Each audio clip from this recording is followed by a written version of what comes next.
How to Relay in 90 Steps by Paleowriter. Chapter 5, Step 4. Now that you've won the friendship of your mare, it's time to take that next step. It's time to show her you are interested in more. It's time to turn on the romance. Before you go overboard, however, being overly forward will only scare her off. Take things slow. Step 4 is all about giving her hints that you would not be immersed to having a romantic relationship. Anything beyond a hint during this step is unwise. You're probably wondering to yourself, what could be a hint? Just how small could these hints be? Obviously, you do not want your efforts to be so hell hidden they go unnoticed. Never fear. In this chapter, we'll discuss how to best draw her attention to your romantic intentions. Topics covered will include doing your mare small favors, giving her thoughtful but not overly expensive gifts, and the art of the flirtatious smile. Spike stood in front of his mirror, smiling at himself. He couldn't keep it up for more than a second and a half before burying his face in his hands. Well, Spike, you look ridiculous. He could make muscle poses in front of the mirror all day long, but trying to smile flirtatiously at his own reflection crossed the embarrassment line, big time. Maybe it'd be easier to do this if I got Twilight to give me a mustache again. He tried imagining it. Or maybe I should just stick to the other hits Smooth Dog suggests. Gifts and favors. He could do these things. He already did these things. Spike mustered up the courage to try one last smile. Oh, dear Celestia. No way. No way!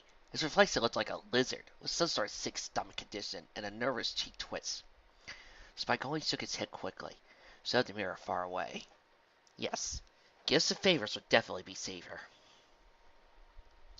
One would think a day of manual labor would make it easy to sleep soundly, but that clearly was not always the case.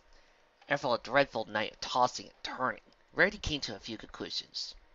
There were certain truths that she would just need to get over herself and face. Rarity took a deep breath, using her magic to replace the thread in her sewing machine. It was trying to lay things out as they really were. Truth number 1, Rarity began. Spike seems to have developed an attachment to Applejack. She choked slightly on the Earth Pony's name as she closed the latch of her sewing machine. Truth number 2. Spike has less of an attachment to me now. Rarity paused, eyes drifting for a few moments. She cleared her throat well. Truth number 3. Rarity's voice stayed firm. Even her knees wobbled slightly. As Spike's good friend, I should always put his happiness first. If that means supporting his affection for another pony, then so be it. Rarity stopped across her shop to browse for the right colored fabric on the first job of the day. And truth number 4. She stopped in her tracks. Her expression turned pouty and lips folded in on themselves stubbornly. Come on now, Betty. You already admitted to yourself last night. You can't hold for things forever. The unicorn sighed. Truth number 4, she sighed in resignation. I don't want Spike to like Applejack. He's supposed to like me. She used her magic to roll a canary fabric yellow off the shelf. Tumbled out, knocking into her boxes of buttons, and nearly spilling them across the floor. Rarity winced. But what I want doesn't matter, she continued, flinging the fabric over to her workbench. Spike can like whoever he wishes. In fact, it is better this way. It is about time that fat dragon got over his silly little crush on me. It could be Applejack's turn to deal with this whole mess. Rarity unfolded the fabric, sitting it under her sewing machine. True, I was continuing to see him always hanging around the shop, and the way he followed me around town was endearing, but really, for his own sake, it's time for him to move on. It's like I was ever going to return his offenses. I'm an independent businessman, for goodness sakes. I have my own things to worry about. She glanced to her left to the design board, magically flipped a large sheet of paper around, to double-check the setting for the pattern. It was certainly flattering to know he held me in such high regard, Rarity continued to ramble, going back to her sewing. But it would simply be selfish of me to insist that Spike feels romantic affection only towards myself and no other pony, when I obviously had no intention of pursuing anything romantic in return. It's flat out greedy, really. Spike only liking me forever. What a notion. Oh! She managed a short laugh, but still couldn't hide her whole lip quivering again. Rarity put one hoof to her mouth. Now stop that, she said softly to herself. It's time to move on. Rarity fell silent, slowly moving the fabric under her sewing machine. A sudden knock on the door interrupted her thoughts. could be knocking? The shop doesn't open for another hour, and I'm not expecting any deliveries. She opened the door up. Spike! Hey there, Rarity, Spike said pleasantly. May I come in? Rarity took a few steps backwards. Yes, of course, she said, regaining her composure. The dragon walked in, and Rarity followed him, closing her door. Is there something I can help you with? She asked. She noticed her voice sounded weaker than usual. She frowned at herself. That just wouldn't do. I said I was here to ask you that, Spike said, hussing his hands behind his back and rocking slightly. So I gave me a couple hours off this morning, and I thought I'd stop by and see if there was anything you needed done, Rarity. Rarity smiled. How very sweet of you, she said, her eyes shining. In fact, I think you need some help weeding the flower beds outside. Okay, I can do that, Spike said, darting past her front door. Rarity turned herself over. Wait, Spike, wait! She called, chasing after the dragon. This isn't moving on. This isn't letting Spike go free to pursue other mares. It just so felt natural to have Spike drop by and help out. She lashed back into things how it used to be. Rarity, you can't keep doing this to him. Yes? Spike turned around as soon as Rarity ran out of her shop. Spike! Rarity started, unsure what she wanted to say. Well, there was one part of her that was screaming exactly what she wanted to say, but she crossed that voice down quickly. Well, doesn't mean you don't need to help me out today. It's your morning off. You should spend it doing something you like. But I like helping you, Spike said. Rarity's breath caught her throat. Spike blinked at her. She could see the confusion in his eyes. Yes, Rarity began slowly. Well, still, I'm sure there are other things you like doing that would be more relaxing for you. This is relaxing! This being around you is relaxing! Spike threw her hand over his mouth and quickly turned away. Rarity stared at the blushing dragon. His actions were almost enough to make Rarity hope she still might be the bear Spike adored. But she couldn't risk trusting in that. She just ended up hurting worse. In fact, after all she'd been through the past few days, how dare Spike make her even think that there was still a chance? She bristled. Really? Please, Spike, I insist you spend your morning elsewhere. Her tone was harsher than necessary. But anything it took to get Spike away was for the best, right? You insist? Spike's shoulders fell. I wanted to. Yes, but I don't need any help right now, Rarity interrupted. But just go, Spike. Spike narrowed his eyes and clenched his hands into fists at his side. Fine, I'll go. If that's what will make you happiest. He turned and stepped away before Rarity could respond. Rarity watched him go. She sighed and gave a guilty glance to the side. You should go after him, a voice inside her said. And say what then? She asked the first voice. She had no answer. Or rather, she had too many answers. Couldn't bring herself to imagine any saying of them to Spike. She retreated to her shop, doing her best to ignore the first voice, which had turned on her and was now drilling one word into her mind on repeat. Coward. Spike kicked a rock along the road, smarting after his conversation with Rarity. First she needs help and then she doesn't? Why does she have to be so mean about it, huh? Spike crossed his arms, squeezing them tight to keep back the tears that were threatening to spill. Now how am I supposed to do step 4? Smooth Fox hadn't given any instructions for what to do if your dream bear refused to accept any favors. This wasn't fair. Was he the first guy that had ever happened to? Spike flushed, realizing that was entirely possible. Maybe he was just terrible at romance. Maybe he didn't deserve Rarity at all. You are worth her. You are worth her. One of the voices in his mind said, repeating Smooth Fox's mantra. Spike barked out a laugh. Yeah, right. He sat down on a bench by the park and buried his head in his hands. Hey, Spike! Why are you looking so down, huh? Spike unburied his face, just in time to see Scootaloo zoom past him on her scooter. Until he spun around and scooted back towards him. What's he eating ya? She asked. Hi, Scootaloo, Spike said, drooping backwards to the bench. He didn't really want to have to deal with the little pony right now. At least he wasn't with her. Hey, guys! Get over here! Team I can see your screen counselors! Friends. Spike sighed. Oh, no, Evelyn said, trying over with Sweet Belle. Spike, what's wrong? Nothing, Spike said. Maybe he didn't make a big deal out of it. They just go away. Doesn't look like nothing, Sweet Belle observed, hopping up into the workbench next to Spike. Come on, Spike, you can tell us, Evelyn said. We're your friends. Spike blinked, looking at each of them. You are? Of course, Scootaloo said. Sure we are, Sweet Belle squeaked. Spike stared at Sleepbell the longest. They're my friends.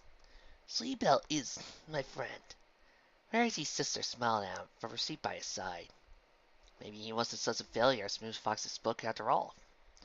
Well, I guess I could sort of talk about it, Spike said, warming up to the fillies. That's the spirit, Scooter said. Jumping in the air, it twirled one hoofly around the handlebar of her scooter. Now, what's got you down?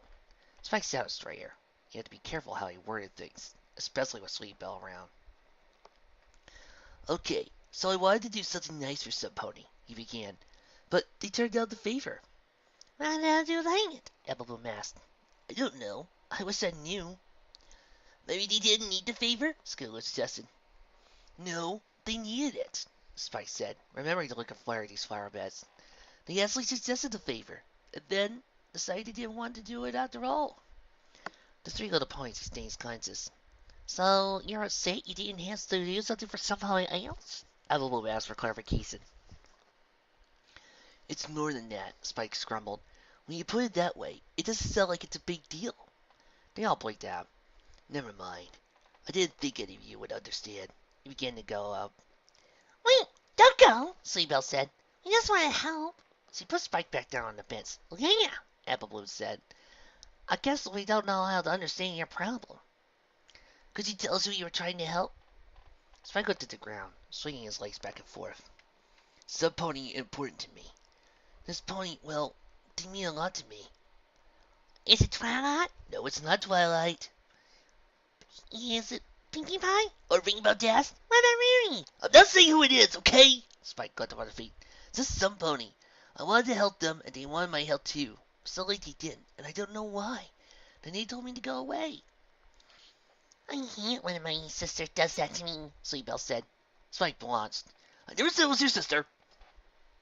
I know, Sleepbell raised an eyebrow. I didn't say it was my sister.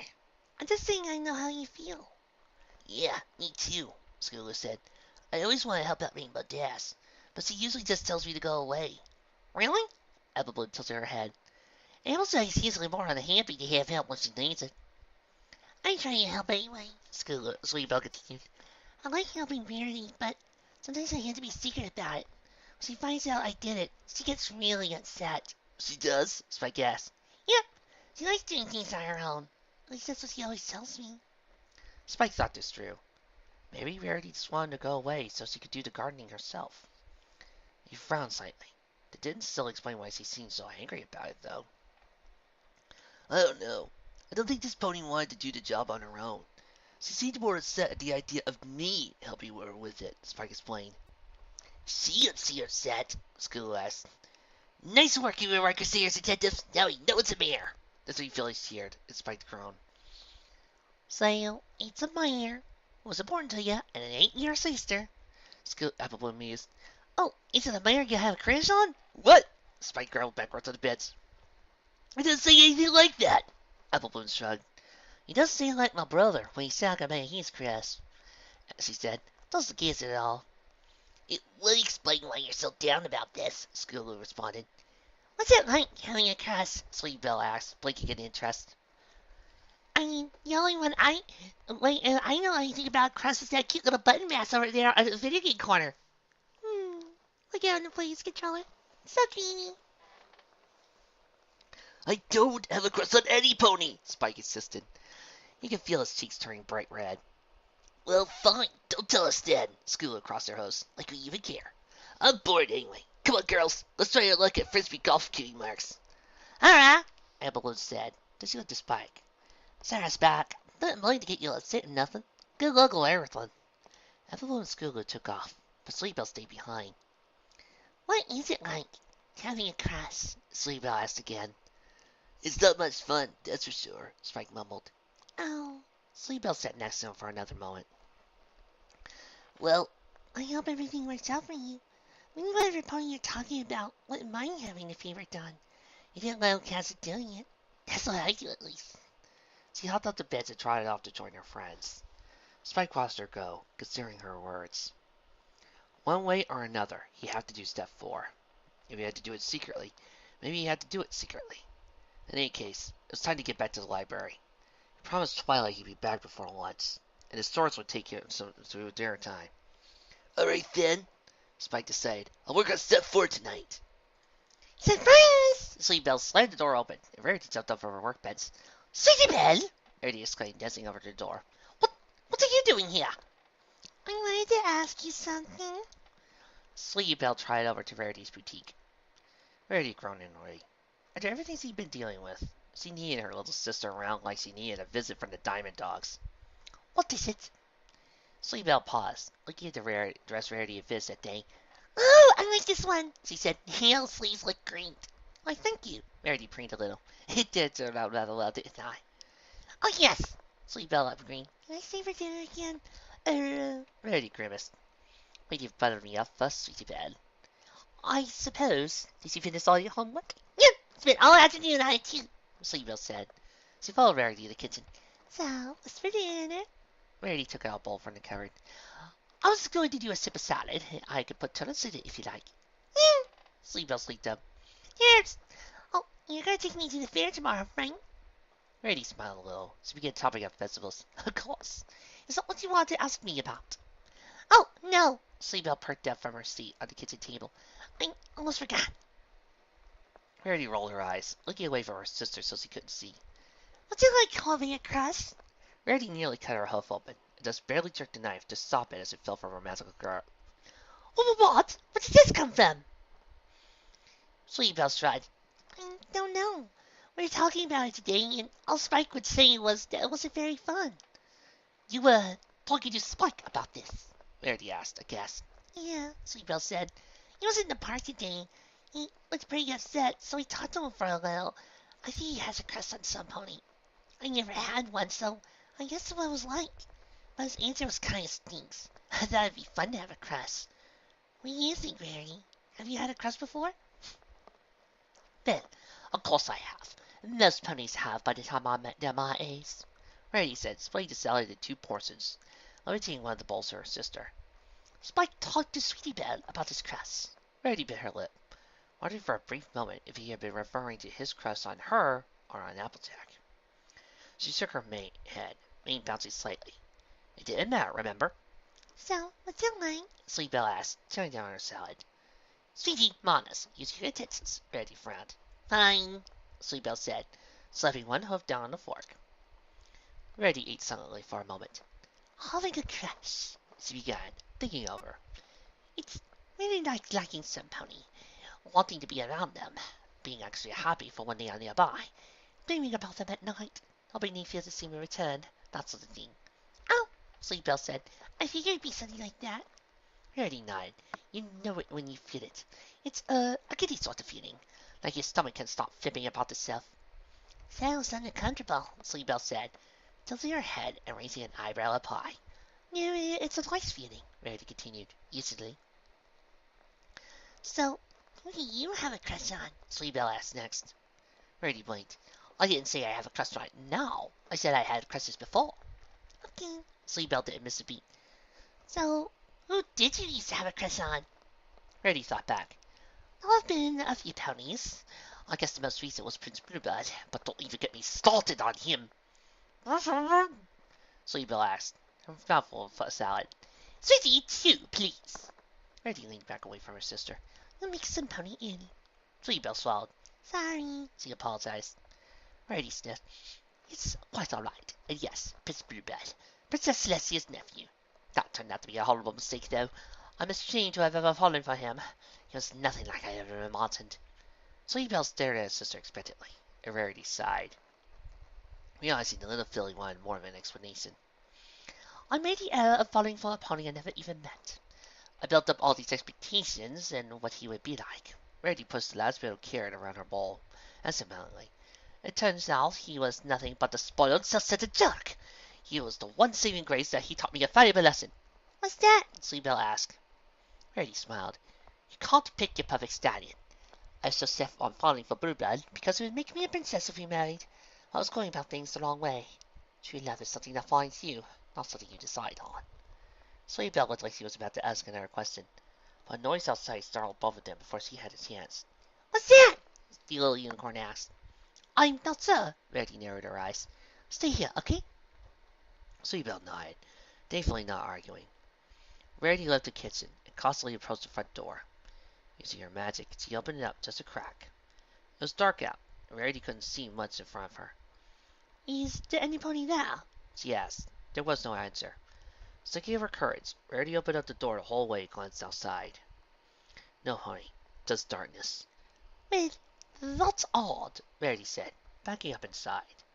Then her eyes caught sight of something on the doorstep. It was a single rose. "What's this?" Rarity blinked. It was levitating into the air. "A rose? How did this—" She looked over the flower beds. Could it— "Sweetie Belle, could you bring me my lantern?" Rarity called back inside. "Sure thing." Sweetie Belle squeaked, and Rarity and her scrambling about the shop. Soon she was by Rarity's side, lantern lit and hanging from her mouth. Rarity levitated the lantern up to the level of the rose and shone it back and forth. Her flower beds were weeded, all of them, meticulously. Rarity sighed in a breath, eyes falling on the flowers closest to the door. They had been rearranged, carefully dug up and replanted into the shape of a heart. It took a moment to process. Sweet Belle's insistent questions didn't help Rarity's brain work any faster. But it did manage to dawn on her. "Spike," she whispered. "What?" Sweet Belle asked. "What about Spike?" "He must have. He's the only one that knew the sweet flower beds needed, so that means—" Rarity looked up, wiggling her front legs in the air, losing control of the lantern and rose, which both fell to the ground. "He likes me!" Rarity squealed, prancing around her sister. "What do you see, Sweetie Belle? Spike still likes me." "Oh, so you're the pony Spike has a crush on?" Sweetie Belle asked. "Yes!" Rarity yelled triumphantly, levitating the rose in the air. "You seem awfully happy about it," Sweetie Belle observed, and he smiling and crying in her face. "Is that the good feeling you were talking about earlier? Is your stomach doing flip-flops?" Rarity screeched to her halt, her face blanching. "Of course not! Don't you be ridiculous." She laughed a little, hopping around her laughter until it sounded too forced. "I don't like Spike, not in the least." Sweetie Belle tilted her head. "Really? You're so excited." "Come now, Sweetie Belle." Rarity marched her sister back indoors. "Let's get the store closed before we let in the cold." "But—" "I don't think you're doing it yet." "But—" "Listen, I'll tell you, Sweetie Belle." Rarity gave a firm shake of her head. "And that's enough out of you too, Rarity." The acorn's horn was pounding in his chest. She wasn't entirely certain it was from her nerves either. That just made her heart pound faster. The sea needs something. It needs... Got it! Applejack, Twilight, Fluttershy, Rainbow Dash, Piggy Pie, Trixie, join me! We need this! Oh no, he's not. 1, 2, 3, 4. If there's a prize for rotten judgment, I guess I've already won that. Another rake is worth the aggravation. That's ancient history, pinned out on that. Oh, you think you're kidding? He's the earth and heaven to you. Try to keep it, honey. We can see it right through you.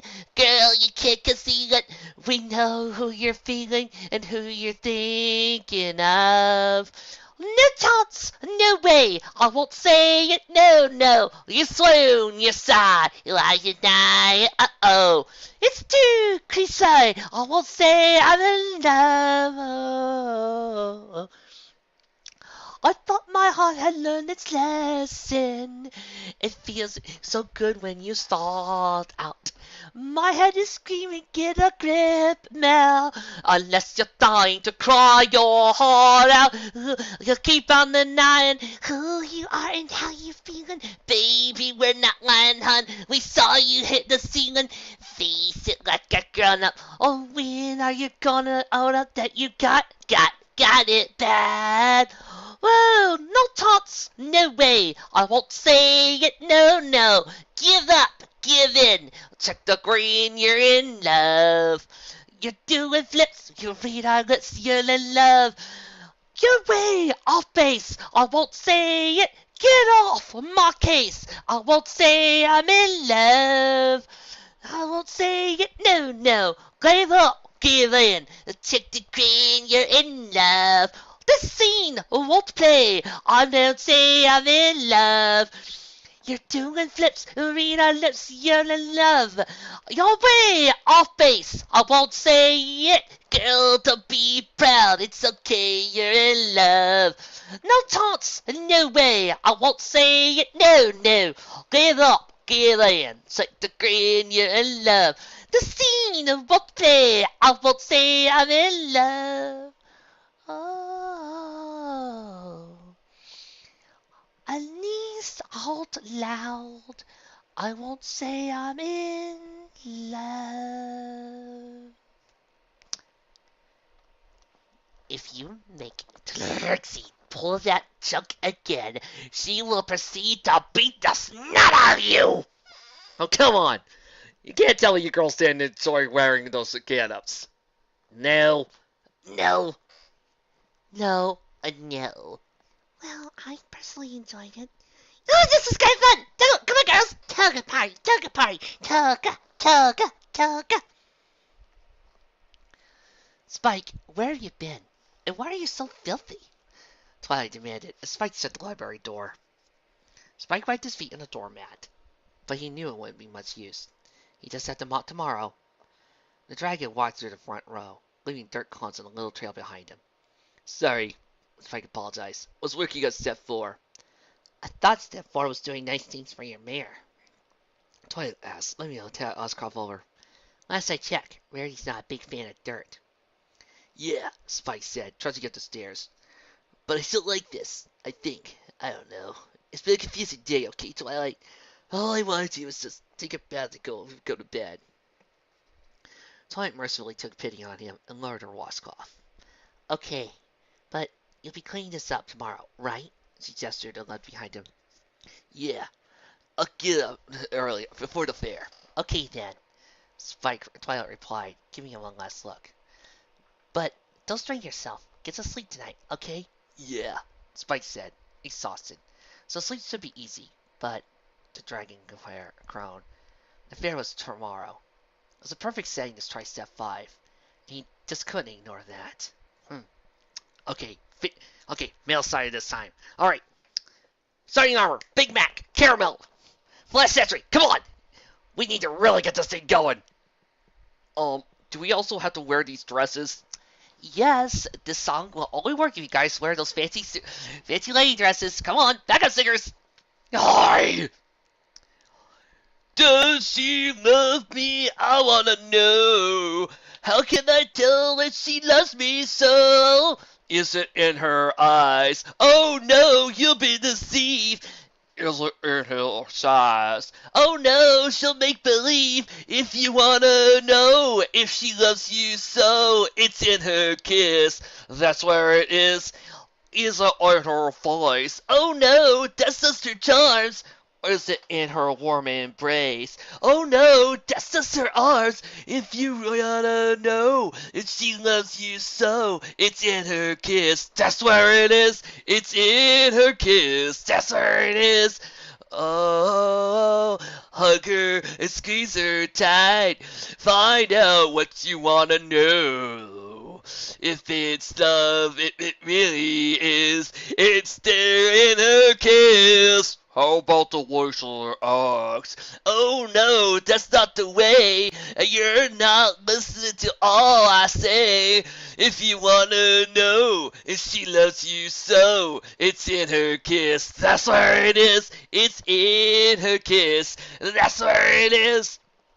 Oh, hug her and squeeze her tight. Find out what you wanna know. If it's love, if it really is, it's there in her kiss. All about the way she acts. Oh no, that's not the way. You're not listening to all I say. If you wanna know if she loves you so, it's in her kiss. That's where it is. It's in her kiss. That's where it is. It's in her kiss. I can't believe he convinced us all to do this. Well, to be fair, he got the girls to dress up in the togas, so it was only fair he got us to dress up in these sexy dresses. Yeah, I suppose he's fair like that. Thank you, ladies and gentlemen. I apologize for the use of 2 songs talking about crying love and trying to determine if you love somebody, but What can I say? It's Pony. It does that to me. And I'm also a huge fan of Disney. Hey, at least I haven't started singing Let It Go. I'll try to hold that one back. Promise. You'll know you have to try it sometime, Spike, he told himself as he began running the bathwire. Tomorrow's a good time as any. In fact, it's probably the best time. What's the worst that could happen? Rarity getting angry with you? Well, I hate to break it to you. That's already happened today. Toughen up, buddy. Spike climbed over to the tub and started picking out dirt from under his claws. The bathwater was warm, but Spike couldn't help but shiver. Step 5 had a way of staring terror into his dragon heart. But he'd come this far, hadn't he? How could he smooth Fox's steps now? Like it or not, he had to do step 5. Spike gulped. The annual Fun Times for Friendship Fair was definitely going to be anything but fun. Wonder what step 5 is anyway. Peeks. Spike. Warning. Do not do this step. Okay, just skip it. Alright, I know this is going against everything you've ever learned from Twilight, but I swear to Celestia, just skip this step. I promise you. And, by the way, Marcel Fruit User, the lawyers are at the door. Oh, for crying out loud. See you guys tomorrow.